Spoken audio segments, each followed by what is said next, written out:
Hello students, हम कर रहे हैं इनकम टैक्स और इनकम टैक्स के अंदर अभी हमारा टॉपिक चल रहा है कैपिटल गेन। ठीक है, चैप्टर चल रहा है कैपिटल गेन, इसका पार्ट नंबर 5 है ये। आज मैं न्यूमेरिकल क्वेश्चन करके आपको long term capital gain calculate करना सिखाऊंगा और इसके साथ में इंडेक्सेशन का बेनिफिट कैसे दिया जाता है वो भी सिखाऊंगा। लेकिन आगे चलने से पहले थोड़ा सा मैं आपको रिवाइज कराना चाहूँगा कि एक होता है शॉर्ट टर्म कैपिटल गेन, एक होता है लॉन्ग टर्म कैपिटल गेन।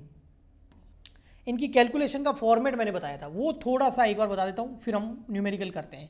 इसमें लेना होता है सेल्स कंसीडरेशन, यस, इसमें भी लेना होता है सेल्स कंसीडरेशन।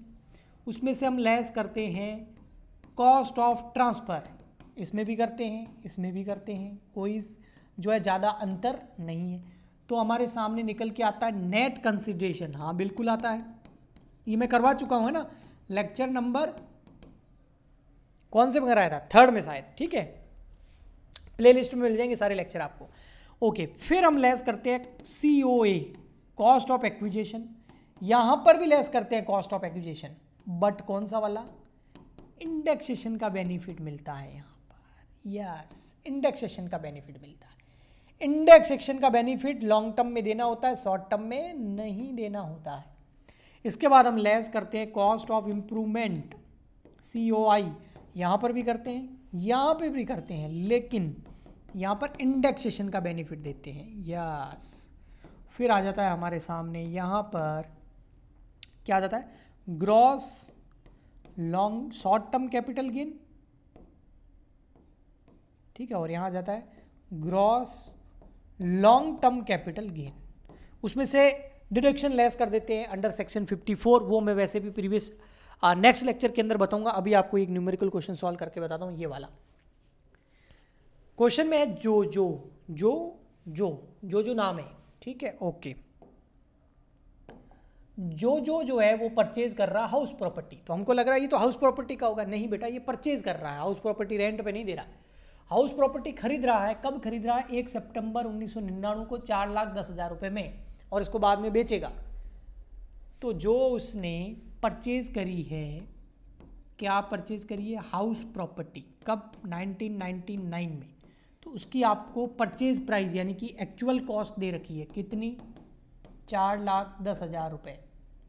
ओके, इसको क्या बोलते हैं, इसी को तो बोलते हैं COA, कॉस्ट ऑफ एक्विजिशन, कि किसी भी एसेट को एक्वायर कितने में किया, इसी को तो बोलते हैं कॉस्ट ऑफ एक्विजिशन। तो कॉस्ट ऑफ एक्विजिशन आपको पता चल गई, यस। इसके बाद में इस एसेट्स की जो 1999 में परचेज करी थी, उसकी आपको दे रखी है फेयर मार्केट वैल्यू, FMV। तो इसकी आपको एक्चुअल कॉस्ट भी दे रखी है और इसकी आपको FMV यानी कि फेयर मार्केट वैल्यू भी दे रखी है। वो कितनी है, वो है 3,70,000, 3,70,000। जब कोई एसेट एक्वायर करते हैं 1 अप्रैल 2001 से पहले, चार्ट करवाया था ना कॉस्ट ऑफ एक्विजिशन में, डेट ऑफ एक्विजिशन देखते हैं, और उसमें फिर हम अदर देन अगर शेयर की बात करें, क्योंकि house property other than share है, तो डेट ऑफ एक्विजिशन अगर 1 अप्रैल 2001 से पहले की है तो एक्चुअल कॉस्ट और FMV कौन सी डेट की, 2001 की, तो एक्चुअल कॉस्ट और FMV which ever is favourable to SSE वो लेंगे। तो इसमें दोनों में से फेवरेबल क्या होगा, जो ज़्यादा होगा वो फेवरेबल होगा, क्योंकि जितनी ज़्यादा कॉस्ट होगी उतना हम जाके सेल्स कंसिडरेशन में से उसको लेस करेंगे, तब कैपिटल गेन कम आएगा, और कैपिटल गेन कम आएगा तो उसके ऊपर टैक्स कम लगेगा। हमारा उद्देश्य ये है। तो हम यहाँ पर क्या लेंगे, which ever is favourable to SSE, 4,10 ले लेंगे। तो ये हो गया आपका कॉस्ट ऑफ एक्विजिशन। ठीक है, ही इंकर्ड द फॉलोइंग एक्सपेंसेस, वो कुछ एक्सपेंसेस और करता है। क्या, एक कंस्ट्रक्शन करा रहा है रूम का, कब, 2001, कितने में करा रहा है, 10,000 में। तो कंस्ट्रक्शन करवा रहा है कब, 2001 के अंदर, यानी कि 31 मार्च 2001 से पहले करवा रहा है। कॉस्ट ऑफ इंप्रूवमेंट करवा रहा है ये, इसको कॉस्ट ऑफ इंप्रूवमेंट करेंगे क्योंकि रूम बना रहा है, क्या बोलते हैं उसको, पेंटिंग नहीं करवा रहा है, कोई कलर का काम नहीं करा रहा है, वो रिपेयरिंग होती है। रिपेयरिंग में और इम्प्रूवमेंट में क्या फ़र्क होता है, रिपेयरिंग के अंदर कभी भी किसी भी मशीन की, किसी भी एसेट की, किसी भी बिल्डिंग की कैपेसिटी नहीं बढ़ती है, वो रिपेयरिंग होता है। इम्प्रूवमेंट के अंदर उस चीज़ की कैपेसिटी बढ़ जाती है। एक और रूम बनाएंगे तो लोग ज़्यादा रह पाएंगे ना, तो कैपेसिटी अगर किसी एसेट की बढ़ जाती है तो उसको इम्प्रूवमेंट बोलते हैं। तो रूम बना रहा है तो ये cost of improvement, capital nature का एक्सपेंडिचर है। लेकिन कॉस्ट ऑफ इम्प्रूवमेंट का मैंने चार्ट बनवाया था और उसके अंदर बोला था कि अगर कॉस्ट ऑफ इम्प्रूवमेंट 1 अप्रैल 2001 से पहले का है तो उसकी कॉस्ट मानी जाएगी 0। तो यहाँ पर भले ही इसने कॉस्ट ऑफ इम्प्रूवमेंट, ये है कॉस्ट ऑफ इम्प्रूवमेंट, ये वाला फर्स्ट है, ये फर्स्ट कॉस्ट ऑफ इम्प्रूवमेंट इसने जो कराया था उसकी कॉस्ट कितनी है 10,000 है। लेकिन as per accounting, as per income tax, अगर 1 अप्रैल 2001 से पहले कॉस्ट ऑफ इम्प्रूवमेंट कराया है तो उसकी कॉस्ट क्या मानी जाएगी 0। तो कॉस्ट ऑफ इम्प्रूवमेंट 0 मानेंगे इसको। फिर उसने एक बार और कराया रिन्यूअल एंड रिकंस्ट्रक्शन 2013-14, कितना कराया 440, तो और करवाया, सेकंड टाइम और करवाया 2013-14 के अंदर करवा रहा है, सेकंड टाइम और करवा रहा है, ठीक है, करवा रहा है। उसकी कॉस्ट कितनी है 440। क्या इसको 0 मानेंगे? नहीं। 1 अप्रैल 2001 के बाद, 1 अप्रैल 2001 या उसके बाद में अगर कोई कॉस्ट ऑफ इम्प्रूवमेंट कराया जाता है तो उसकी एक्चुअल कॉस्ट लेनी होती है। एक्चुअल कॉस्ट कितनी है 440। जिसने भी प्रीवियस लेक्चर देखा है उसको ये सब समझ में आएगा, और नहीं देखा है तो बेटा जाके देखो। ओके, आगे कह रहा है the property was transfer on 31 मार्च 2022, यानी कि हमारे प्रीवियस ईयर जो है 21-22 उसके अंदर ही प्रॉपर्टी ट्रांसफर करी है 45 लाख। तो ये क्या हो गया सेल्स कंसिडरेशन, प्रॉपर्टी बेच रहे हैं 45 लाख रुपए में। नीचे आपको कुछ कंप्यूट कैपिटल गेन बोला है और कुछ फाइनेंशियल ईयर के आपको इंडेक्स दे रखे हैं। 13-14 का इंडेक्स दे रखा है 220, और हमारा जो प्रीवियस ईयर है जिसकी हम इनकम कैलकुलेट कर रहे हैं, ये प्रीवियस ईयर है, इसका इंडेक्स दे रखा है 317। एक इंडेक्स हमको और चाहिएगा 1 अप्रैल 2001 का, यानी कि 2001-2 का।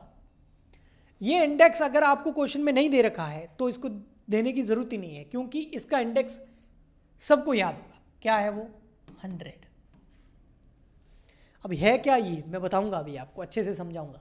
सबसे पहले सेल्स कंसिडरेशन ले लेते हैं 45 लाख, लेकिन पहले वो बनाए तो सही statement for computation of capital gain,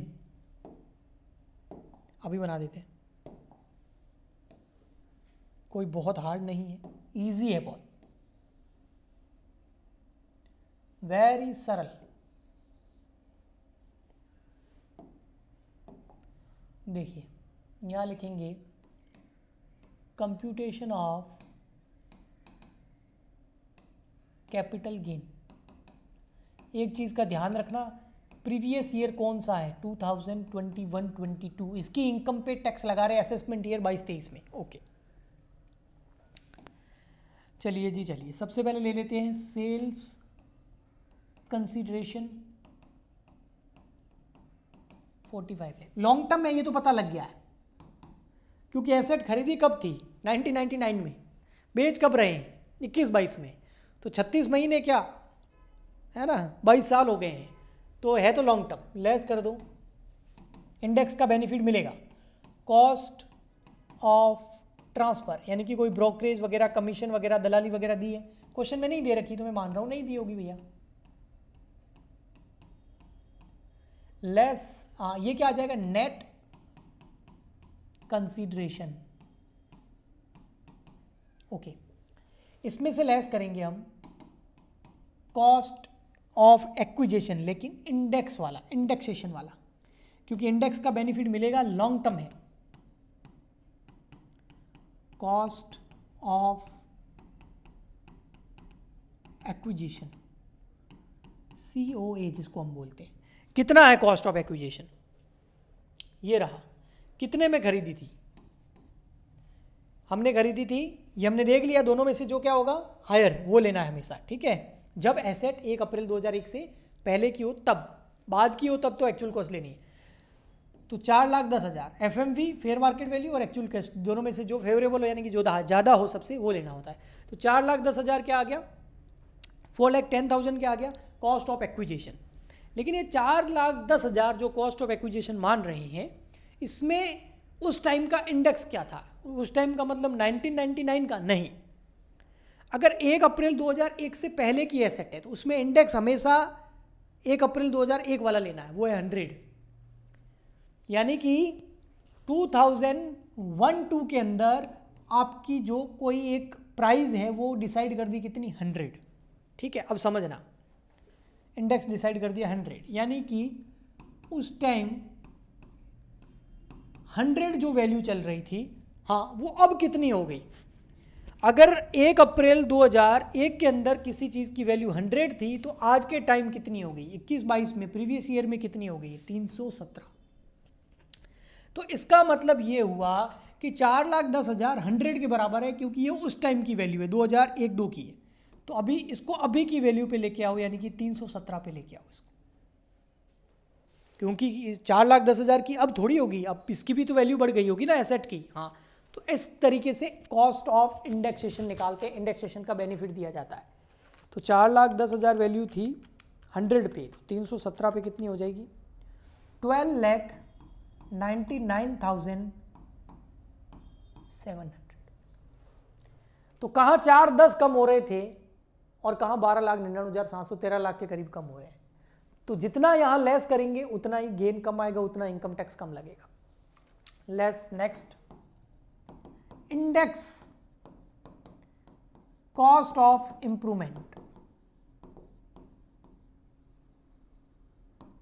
यानी कि COI इंडेक्स करना है। अगर आप कॉस्ट ऑफ इंप्रूवमेंट का लॉन्ग टर्म में इसलिए मिल रहा है, इंप्रूवमेंट कब करवाया था, 2 इंप्रूवमेंट करवाई थी। एक तो करवाया था 1 अप्रैल 2001 से पहले, है ना, 31 मार्च 2001 में खत्म हो जाता है। मैं 1 अप्रैल 2001 के बाद होता तो एक्चुअल कॉस्ट आता है, उससे पहला होता है तो 10,000 नहीं लेंगे, 0। तो ये इंप्रूवमेंट तो जा गया, खत्म, 0 हो गया।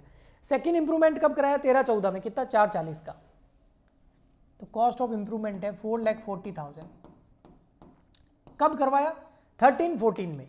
तो 13-14 के टाइम जब इंप्रूवमेंट कराया था तो उस टाइम इंडेक्स कितना था, ये देखो 220, ओके 220। इसको आज की वैल्यू पे लेके आ जाओ, आज की वैल्यू मतलब 21-22 का इंडेक्स वो है 317। तो 440 डिवाइड बाय 220 मल्टीप्लाई बाय 317, तो ये आ गया 6,34,000।